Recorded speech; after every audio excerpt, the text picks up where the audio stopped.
Assalamualaikum warahmatullahi wabarakatuh. Halo teman-teman semuanya, kami dari kelompok 2 yang beranggotakan saya sendiri, Puji Lestari. Nanti saya akan ditemani oleh dua teman saya, yaitu yang pertama ada Cantik Wasitaningsih dan yang kedua ada Nadila Dewi Purnamasari. Pada kesempatan kali ini kita akan membahas mengenai materialitas dan resiko. Nah, pokok pembahasan yang akan kita bahas di sini ada 8, yaitu yang pertama materialitas, yang kedua materialitas untuk laporan keuangan secara keseluruhan, yang ketiga penentuan materialitas kinerja, yang keempat estimasi salah saji dan perbandingan pertimbangan pendahuluan. Selanjutnya yang kelima, resiko audit. Yang keenam, komponen model resiko audit. Yang ketujuh, penilaian resiko audit yang dapat diterima. Yang kedelapan, yaitu penilaian resiko inheren.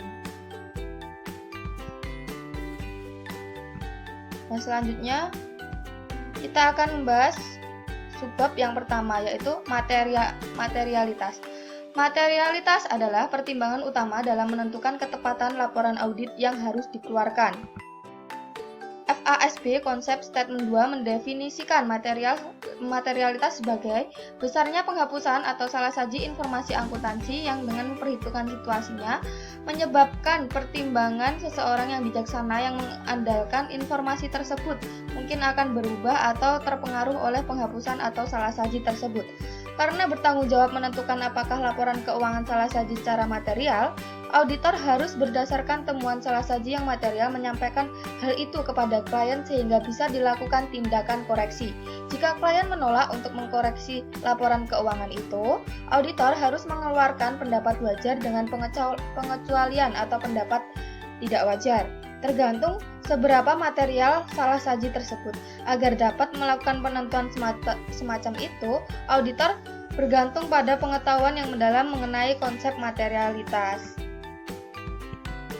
Selanjutnya, langkah-langkah dalam menerapkan materialitas, yaitu yang pertama menetapkan materialitas untuk laporan keuangan secara keseluruhan, yang kedua menentukan materialitas kinerja, yang ketiga mengestimasi total salah saji dalam segmen, yang keempat mengestimasi salah saji gabungan, yang kelima membandingkan salah saji gabungan dengan pertimbangan pendahuluan atau yang direvisi tentang materialitas. Nah, selanjutnya yaitu materialitas untuk laporan keuangan secara keseluruhan. Standar auditing mengharuskan auditor memutuskan jumlah salah saji gabungan dalam laporan keuangan yang akan mereka anggap material pada awal audit sedang mengembangkan strategi audit secara keseluruhan. Kami menyebut keputusan ini sebagai pertimbangan pendahuluan tentang materialitas karena meskipun merupakan pendapat profesional, hal itu mungkin saja berubah selama penugasan. Pertimbangan ini harus didokumentasikan dalam file audit. Pertimbangan pendahuluan tentang materialitas adalah jumlah maksimum yang membuat auditor yakin bahwa laporan keuangan akan salah saji tetapi tidak mempengaruhi keputusan para pemakai yang bijaksana. Secara konseptual, jumlah ini adalah $1 lebih kecil dari materialitas yang didefinisikan oleh FASB. Kami mendefinisikan materialitas pendahuluan dengan cara ini demi kemudahan. Pertimbangan ini merupakan salah satu keputusan yang paling penting yang harus diambil auditor dan sangat membutuhkan kearifan profesional. Selanjutnya, beberapa faktor yang mempengaruhi pertimbangan pendahuluan auditor tentang materialitas untuk seperangkat laporan keuangan tertentu ada dua, yaitu yang pertama, materialitas adalah konsep yang bersifat relatif ketimbang absolut. Artinya, salah saji dalam jumlah tertentu mungkin saja material bagi perusahaan kecil, tetapi dapat saja tidak material bagi perusahaan besar. Jadi, tidak mungkin menetapkan pedoman nilai dolar bagi pertimbangan pendahuluan tentang materialitas dapat diterapkan pada semua klien audit. Yang kedua, yaitu tolak ukur yang diperlukan untuk mengevaluasi materialitas. Artinya, karena materialitas bersifat relatif, diperlukan tolak ukur untuk menentukan apakah salah saji itu material. Laba bersih sebelum pajak seringkali menjadi tolak ukur utama untuk menentukan berapa jumlah yang material bagi perusahaan yang berorientasi laba, karena jumlah ini dianggap sebagai item informasi yang penting bagi para pemakai. Selanjutnya, faktor-faktor kualitatif yang juga mempengaruhi materialitas.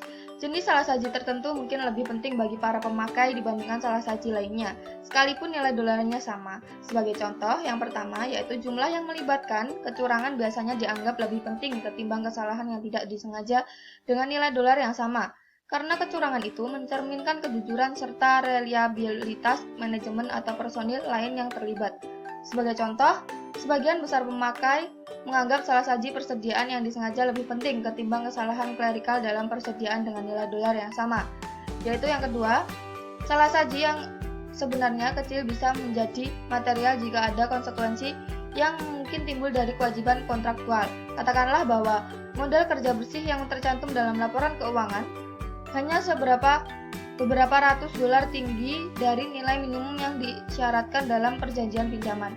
Modal kerja bersih yang sebenarnya lebih kecil dari nilai minimum yang disyaratkan yang menimbulkan default atas pinjaman itu. Klasifikasi kewajiban lancar dan tidak lancar akan terpengaruh secara material. Selanjutnya, menentukan materialitas kinerja. Materialitas kinerja dapat bervariasi bagi berbagai kelas transaksi, saldo akun, atau pengungkapan terutama jika berfokus pada area tertentu. Sebagai contoh, pengguna laporan keuangan mungkin mengharapkan pengungkapan transaksi dengan pihak terkait yang melibatkan CEO atau harga beli perusahaan anak yang baru diakuisisi agar lebih tepat. Sehingga auditor dapat menetapkan tingkat materialitas yang lebih rendah di area audit tersebut. Selain itu, asuransi audit secara keseluruhan dan biaya bukti audit juga akan dipertimbangkan saat menentukan pengungkapan transaksi materialitas kinerja. Kita mengacu proses penentuan materialitas kinerja sebagai alokasi pertimbangan pendahuluan tentang materialitas ke segmen-segmen dalam pembahasan berikut. Sebagian besar praktisi mengalokasikan materialitas ke akun-akun neraca dan bukan ke akun-akun laporan laba rugi, karena kebanyakan salah saji dalam laporan laba rugi memiliki pengaruh sama terhadap neraca akibat digunakannya sistem pembukaan double entry. Selanjutnya, auditor akan menghadapi 3 kesulitan utama dalam mengalokasikan materialitas pada akun-akun neraca, yaitu yang pertama, auditor memperkirakan akun-akun tertentu mengandung lebih banyak salah saji dibandingkan akun-akun lainnya. Yang kedua, baik lebih saji maupun kurang saji harus dipertimbangkan. Yang ketiga, biaya audit relatif mempengaruhi pengalokasian ini. Untuk pembahasan selanjutnya akan dibahas oleh Cantik Wasitanisi. Selanjutnya, D. Mengestimasi salah saji dan membandingkan dengan pertimbangan pendahuluan. Pada tabel strip 1 mengilustrasikan 3 langkah terakhir dalam menerapkan materialitas. Agar sederhana, hanya 3 akun yang dicantumkan.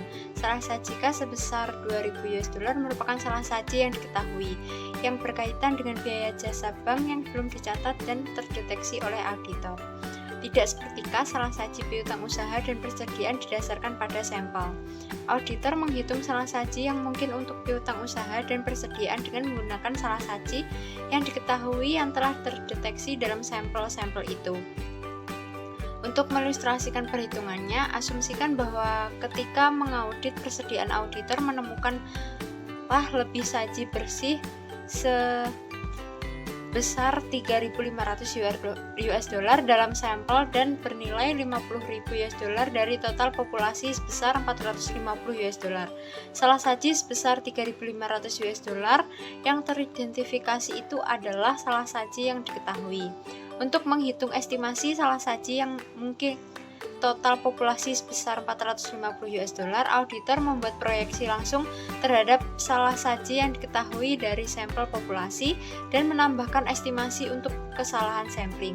Perhitungan proyeksi langsung estimasi salah saji atau direct projection estimate of misstatement adalah salah saji bersih dalam sampel senilai 3.500 US dollar dibagi total sampel 50.000 US dollar dikali total nilai populasi yang tercatat yaitu 450 US dollar sama dengan proyeksi langsung estimasi salah saji sebesar 31.500 US dollar. Dalam menggabungkan salah saji pada tabel 9 strip 1, kita dapat mengamati bahwa salah saji yang diketahui dan proyeksi langsung salah saji yang mungkin untuk ketiga akun tersebut berjumlah 45.500 US dollar. tabel 9-1 menunjukkan bahwa total estimasi salah saji yang mungkin sebesar 62.300 US dollar, melebihi pertimbangan pendahuluan tentang materialitas sebesar 50.000 US dollar. Bidang utama yang sulit adalah persediaan, di mana estimasi salah saji sebesar 47.250 US dollar jauh lebih besar dari materialitas kinerja sebesar 36.000 US dollar. Karena estimasi salah saji gabungan melebihi pertimbangan pendahuluan, laporan keuangan tidak dapat diterima. Auditor dapat menentukan apakah estimasi salah saji yang mungkin benar-benar melebihi 50.000 US dollar dengan melaksanakan prosedur audit tambahan atau kewajiban klien untuk menyesuaikan estimasi salah saji tersebut. Jika auditor memutuskan untuk melakukan prosedur audit tambahan, prosedur tersebut akan dikonsentrasikan pada bidang persediaan. Nah, berikut ada tabel mengenai ilustrasi perbandingan estimasi salah saji total dengan pertimbangan pendahuluan tentang materialitas. Akun kas, materialitas kinerja 4.000 US dollar, salah saji yang diketahui dan proyeksi langsungnya 2.000 US dollar, kesalahan sampingnya NA US dollar, totalnya 2.000 US dollar. Piutang usaha, materialitas kinerjanya 20.000 US dollar, salah saji yang diketahui dan proyeksi langsung sebesar 12.000 US dollar, kesalahan samplingnya 6.000 US dollar, totalnya menjadi 18.000 US dollar.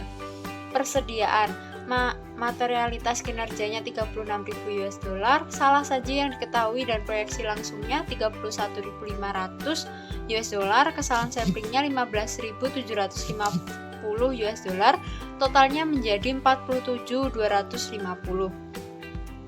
Nah, total jumlah estimasi salah saji pada materialitas kinerja tidak ada, salah saji yang diketahui dan proyeksi langsungnya 45.500 US dollar, kesalahan samplingnya 16.800 US dollar, totalnya 52.300 US dollar. Pertimbangan pendahuluan tentang materialitasnya 50.000 US dollar.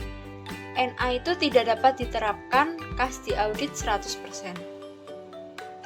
Jika estimasi jumlah lebih saji bersih untuk persediaan adalah 28.000 US dollar, maka beri 18.000 US dollar ditambah kesalahan sampling 10.000 US dollar. Auditor mungkin tidak perlu memperluas pengujian audit karena jumlah tersebut telah memenuhi pengujian materialitas kinerja sebesar 36.000 US dollar maupun pertimbangan pendahuluan tentang materialitas 2.000 US dollar ditambah 18.000 US dollar ditambah 28.000 US dollar sama dengan 48.000 US dollar lebih besar dari 50.000 US dollar. Jika auditor melakukan audit atas akun-akun tersebut secara berurutan, temuan audit atas akun-akun yang diaudit sebelumnya dapat digunakan untuk merevisi materialitas kinerja yang telah ditetapkan untuk akun-akun yang diaudit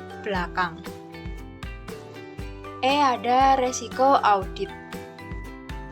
Standar auditing mengharuskan auditor menilai resiko salah saji yang material pada tingkat laporan keuangan secara keseluruhan serta tingkat asersi yang relevan bagi kelas transaksi, saldo akun, dan pengungkapan. Auditor menangani resiko dalam merencanakan pengumpulan bukti audit, terutama dengan menerapkan model resiko audit. Model resiko audit membantu auditor memutuskan seberapa banyak dan jenis bukti apa yang harus dikumpulkan dalam setiap siklusnya. Model ini biasanya dinyatakan sebagai berikut. Dengan rumus PDR sama dengan AR per IR kali CR, di mana PDR adalah resiko deteksi yang direncanakan atau planned detection risk, AAR adalah resiko audit yang dapat diterima atau acceptable audit risk, IR adalah resiko inherent atau inherent risk. Berikut ada tabel mengenai model resiko audit serta pemahaman atas bisnis dan industri klien, di mana memahami bisnis dan industri klien, lalu menilai resiko bisnis klien, lalu menilai resiko salah saji yang material, dibagi menjadi dua, yaitu resiko inherent atau IR dan resiko pengendalian atau CR. Pada memahami bisnis dan industri klien, ada 4 poin, yaitu yang pertama industri dan lingkungan eksternal, yang kedua operasi dan proses bisnis, yang ketiga manajemen dan tata kelola, yang keempat tujuan dan strategi, yang kelima pengukuran dan kinerja. F. Komponen model resiko audit. Resiko pengendalian atau control risk, mengukur penilaian auditor mengenai resiko bahwa salah saji yang material akan terjadi dalam suatu asersi dan tidak dapat dicegah atau terdeteksi secara tepat waktu oleh pengendalian internal. Klaim asumsikan auditor menyimpulkan bahwa pengendalian internal sama sekali tidak efektif untuk mencegah atau mendeteksi salah saji. Sebelum dapat menetapkan resiko pengendalian yang lebih kecil dari 100%, auditor harus memahami pengendalian internal yang ada, mengevaluasi seberapa baik pengendalian tersebut berfungsi, serta menguji keefektifannya. Pemahaman atas pengendalian internal ini dibutuhkan pada semua audit. Auditor perusahaan publik memilih untuk mengandalkan secara ekstensif pada pengendalian, karena mereka harus menguji keefektifan pengendalian internal atas laporan keuangan demi memenuhi persyaratan UU Sarbanes-Oxley. Auditor perusahaan swasta dan entitas lainnya juga mungkin mengandalkan pengendalian yang efektif, terutama bila memprosesan transaksi sehari-hari melibatkan prosedur yang sangat terotomasi. Apabila pengendalian tidak efektif dan risiko inheren tinggi, penggunaan model risiko audit akan menyebabkan auditor mengurangi risiko deteksi yang direncanakan sehingga meningkatkan bukti yang direncanakan. Kami mengkhususkan semua bab berikutnya untuk memahami pengendalian internal, menilai risiko pengendalian, dan mengevaluasi dampaknya terhadap kebutuhan bukti. Yang kedua, ada risiko audit yang dapat diterima atau acceptable audit risk. Adalah ukuran kesediaan auditor untuk menerima bahwa laporan keuangan mungkin mengandung salah saji yang material setelah audit selesai dan pendapat wajar tanpa pengecualian telah dikeluarkan. Apabila auditor memutuskan risiko audit yang dapat diterima lebih rendah, auditor ingin lebih yakin bahwa laporan keuangan tidak disalah-sajikan secara material. Risiko 0 berarti yakin sekali, dan risiko sebesar 100% berarti sama sekali tidak yakin. Keyakinan penuh atau risiko 0 mengenai keakuratan laporan keuangan secara ekonomi tidak praktis. Apabila digunakan model risiko audit, ada hubungan langsung antara risiko audit yang dapat diterima dan risiko deteksi yang direncanakan, serta hubungan berbanding terbalik antara risiko audit yang dapat diterima dan bukti yang direncanakan.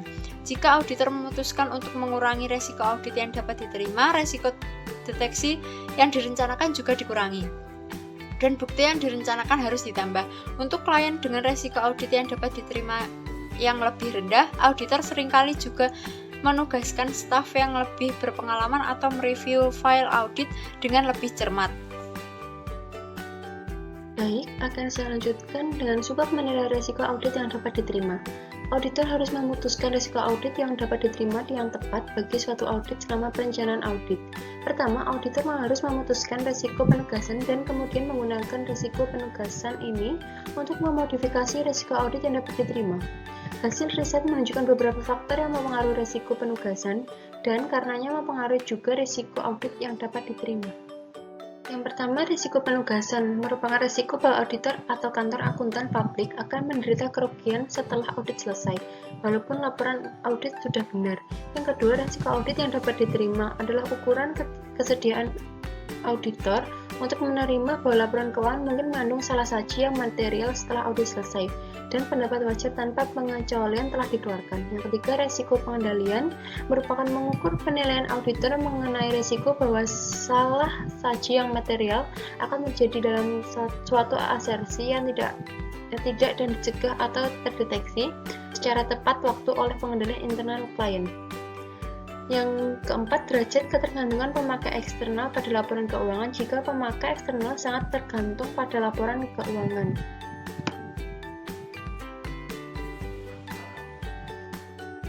Ada perbedaan yang menyangkut bagaimana auditor menilai keempat faktor risiko dalam model risiko audit. Untuk risiko audit yang dapat diterima, auditor memutuskan risiko yang bersedia diambil kantor akuntan publik bahwa laporan keuangan disalahsajikan setelah audit selesai berdasarkan faktor-faktor yang terkait untuk siklus persediaan dan pergudangan serta lebih rendah untuk penggajian dan personalia serta akuisisi dan pembayaran kembali modal. Terdapat dua hal yang terakhir karena kebutuhan arus kas keluar yang berjumlah besar dalam jangka pendek dapat membuat perusahaan pilot. Yang pertama, sifat operasi klien. Jenis bisnis tertentu memiliki risiko inheren yang lebih besar dari yang lainnya. Yang kedua, kompetensi manajemen. Manajemen yang kompeten akan selalu waspada terhadap potensi kesulitan keuangan dan akan memodifikasi metode operasinya untuk meminimalkan dampak masalah jangka pendek. Selanjutnya, subbab menilai risiko inheren. Percantuman risiko inheren pada model risiko audit adalah salah satu konsep terpenting dalam auditing. Auditor harus mempertimbangkan beberapa faktor utama ketika menilai risiko inheren, yaitu transaksi non-rutin atau kompleks, transaksi-transaksi yang tidak biasa, hak klien, atau melibatkan kontrak yang panjang dan kompleks. Selanjutnya, pertimbangan yang diperlukan untuk mencatat saldo akun dan transaksi dengan tepat. Banyak saldo akun seperti investasi tertentu yang dicatat pada nilai wajar. Selanjutnya, unsur-unsur populasi setiap item-item yang membentuk total populasi seringkali juga mempengaruhi ekspektasi auditor mengenai salah satu yang material. Sebagian besar auditor menggunakan risiko inheren yang lebih tinggi untuk piutang usaha yang sebagian besar rekeningnya sudah lama jatuh tempo daripada yang lain yang sebagai besar akunnya lancar.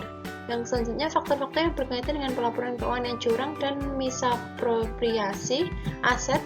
Menurut konsep maupun dalam praktik memang sulit memisahkan faktor-faktor risiko kecurangan menjadi risiko audit yang dapat diterima, risiko inheren, ataupun risiko pengendalian. Untuk risiko pelaporan keuangan yang curang, sifat bisnis klien, hasil audit sebelumnya, penugasan awal versus penugasan berulang, pihak-pihak yang terkait, transaksi non-rutin atau kompleks, pertimbangan yang diperlukan untuk mencatat saldo akun dan transaksi yang dengan tepat, unsur-unsur populasi, faktor-faktor yang berkaitan dengan pelaporan keuangan yang curang, faktor-faktor yang berkaitan dengan misapropriasi aset. Yang selanjutnya, sifat bisnis klien risiko inheren untuk akun-akun tertentu dipengaruhi oleh sifat bisnis. Selanjutnya, hasil audit sebelumnya salah satu yang ditemukan dalam audit tahun sebelumnya dapat saja terjadi lagi dalam audit tahun berjalan, karena masih banyak jenis salah satu bersifat sistemis dan organisasi seringkali lamban dalam mengadakan perubahan untuk menghilangkan salah satu tersebut. Selanjutnya, penugasan awal versus penugasan berulang, auditor akan memperoleh pengalaman dan pengetahuan tentang kemungkinan salah satu setelah mengaudit klien selama beberapa tahun. Selanjutnya, pihak terkait transaksi antara perusahaan induk dan perusahaan anak, serta antara manajemen dan entitas perusahaan. Auditor harus mengevaluasi informasi yang mempengaruhi risiko inheren untuk menilai risiko salah satu yang material pada tingkat tujuan audit bagi siklus, saldo, dan pengungkapan. Auditor mulai menilai risiko inheren selama tahap perencanaan dan pembaharuan penilaian tersebut selama audit berlangsung. Selanjutnya, hubungan risiko dengan bukti serta faktor-faktor yang mempengaruhi risiko. Risiko audit yang dapat diterima biasanya dinilai oleh auditor selama tahap perencanaan dan tidak berubah pada setiap siklus serta akun utama. Auditor umumnya menggunakan tingkat risiko audit yang dapat diterima yang sama untuk setiap segmen, karena faktor-faktor yang mempengaruhi risiko audit yang dapat diterima berhubungan dengan keseluruhan audit, bukan akun-akun individual. Baik, sekian presentasi dari kelompok kami. Apabila ada kurang lebihnya, kami mohon maaf. Wassalamualaikum warahmatullahi wabarakatuh.